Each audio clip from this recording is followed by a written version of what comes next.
welcome to all our friends from the media this morning. Uh, you know, since the last year and a half, we've been doing these media roundtables roughly every 2 to 3 months. And the idea was really to shine a light on some of the lesser known spaces where the Tata Group operates. And as a result, we've covered issues such as the Tata Group's operations in Africa, the Tata Group's presence in defense, what our companies are doing in the space of design, what we are doing in the space of innovation. And today, in the light of a lot of the recent commentary on CSR, we thought it would be useful to focus on what we are doing on sustainability.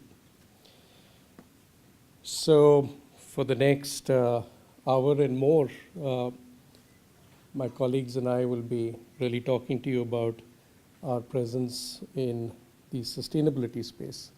Now, sustainability has been described as a business approach that creates long-term stakeholder value by balancing economic, environmental, and social factors. This is not just a practice for Tata companies, but I would like to submit that this is something that's actually embedded in the Tata Group DNA.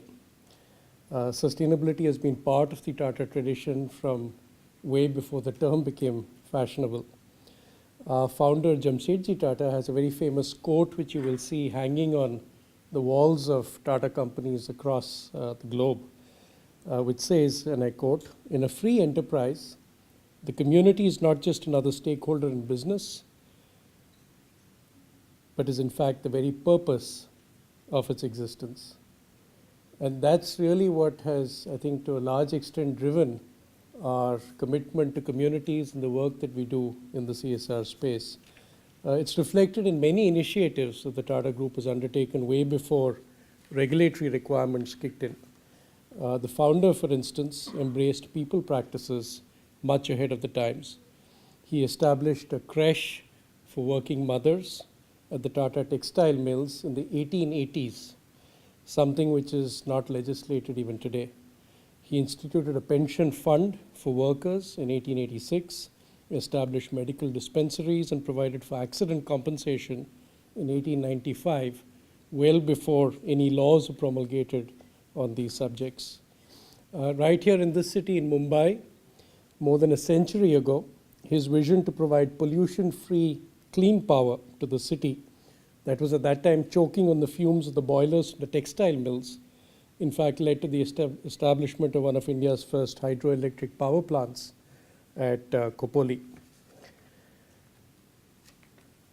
Under successive Tata chairmen, Tata Steel, which was our first large manufacturing enterprise in the Tata Group, also set many firsts, particularly in labor standards, which became law much later.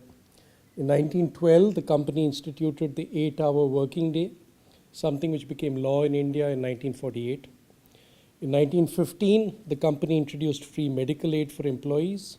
In 1920, leave with pay and a provident age scheme and maternity benefits, all of which became part of Indian law in the 1950s. The commitment to improving the quality of life of the communities we serve has now become an integral part of the Tata core purpose and our mission. It's also firmly embedded in the Tata Code of Conduct. We have a clause on corporate citizenship. This Code of Conduct was adopted in 1998. The clause on corporate citizenship reads as follows, and I quote, "A Tata company shall be committed to good corporate citizenship, not only in the compliance of relevant laws and regulations, but also by actively assisting in the improvement of quality of life of the people in the communities in which it operates. The company shall encourage volunteering by its employees and collaboration with community groups. The company shall not treat these activities as optional, but should strive to incorporate them as an integral part of its business plan." So since 1998, officially on record, we've been saying that commitment to communities, corporate citizenship, CSR, call it what you will, is not something that we do over and above or beyond business. It is something that is very much a part of the way we think about business and our commitment to the communities, and has to be integrated in the business plans of our companies. So when people ask, how do you react to the new provision in the Companies Act on the 2% of net profit spent, our responses is we've been doing this as part of our business planning exercise for many years, and it is not something new for us. The commitment to the community is also embedded in what I think is a very unique ownership model in the Tata Group, where 66% of the equity of Tata Sons, our parent investment holding company, is actually held by philanthropic trusts. And so really what's happening is there is a return of wealth to society through the dividends that our companies are paying up to Tata Sons and thereby to the Tata Trusts. And in fact, many years back, J.R.D. Tata, a former chairman of Tata Sons, described the work of the Tata Trusts as follows, and I quote, "The wealth gathered by Jamsetji Tata and his sons in half a century of industrial pioneering formed but a minute fraction of the amount by which they enriched the nation. The whole of that wealth is held in trust for the people and used exclusively for their benefit. The cycle is thus complete. What came from the people has gone back to the people many times over." And this is something that is very motivating in the Tata Group for Tata employees, because the sense is that the harder you work, the more profitable and successful your enterprises are, the more you're able to give back to society through the platform of the Tata Trusts. In his first New Year address to Tata employees in 2013, our current chairman, Mr. Cyrus Mistry, reiterated this long-standing commitment to the community as follows, and I quote, "Going forward, we will build on the already strong foundations that have been created for engaging with communities. As with any of our businesses, we will leverage our managerial capabilities to ensure we bring innovation to our corporate social responsibility initiatives, optimize their effectiveness, and seek to create measurable impact for our group as a whole." Over the last decade, following these commitments made by successive Tata leaders, our spend on CSR activities between the Tata Trusts and the Tata companies has been in excess of rupees 8,000 crores. In the last 3 years, we have been trending at an average of rupees 1,000 crores per annum between the Tata Trusts and the Tata companies. The specific figure, some of you were asking me this a short while back, for 2013-14 for the Tata companies is rupees 660 crores. What is this money spent on? We have a wide range of programs across our group companies, across areas such as skills development, livelihoods, education, health and nutrition, biodiversity, and disaster relief. From the work being done by, in fact, the Taj in supporting traditional weavers in Varanasi. In fact, in this very hotel, for instance, all the front office staff, the ladies are decked in saris that are stitched by the weavers of Varanasi. To the maternal and child health programs of Tata Steel amongst the tribal communities of Jharkhand, to the biodiversity conservation projects of Tata Chemicals in support of the whale shark, and Tata Power in reintroducing the mahseer fishes in Indian rivers, to the largest relief program undertaken in our group's history in Uttarakhand last year after the flash floods. I think there's an enormous impact that the group and our companies have been having on communities. So at the group level, and Shankar will be talking more about this, what we'd like to do is to really focus on cross-cutting themes across the initiatives being undertaken by our companies.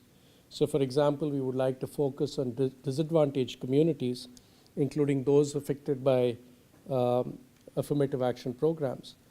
And similarly, we'd like to focus across our companies on key environmental issues relating to water, carbon, and waste.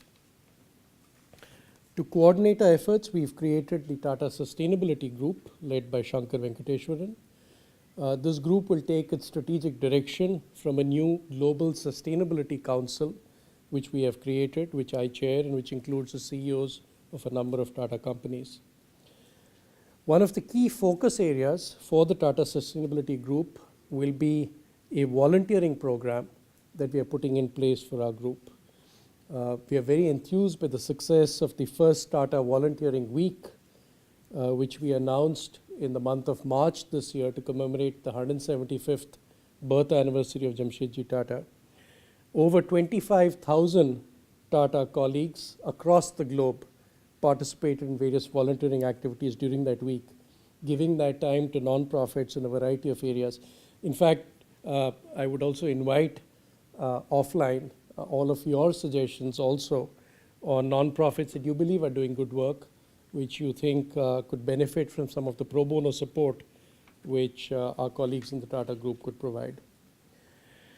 So with that, I think the next hour we will have a series of presentations which will bring to life a lot of what we mean by our commitment to communities and the work we're doing in the sustainability space.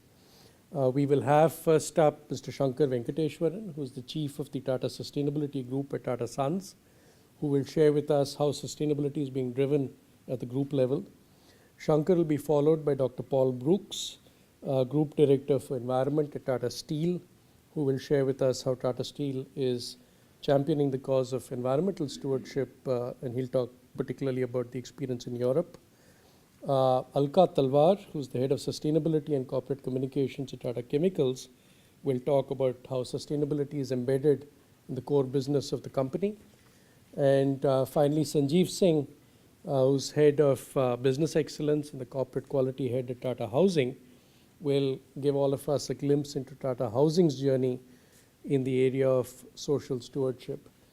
One last comment. I think all of us in the Tata Group are very proud that our headquarters, which many of you have visited, Bombay House, it's a heritage building, has recently become the first heritage building in India to get the prestigious green rating from the Indian Green Building Council, IGBC, something which I hope reaffirms our commitment to sustainability. Those of you who are familiar with municipal regulations are aware how difficult it is to do anything with a heritage building.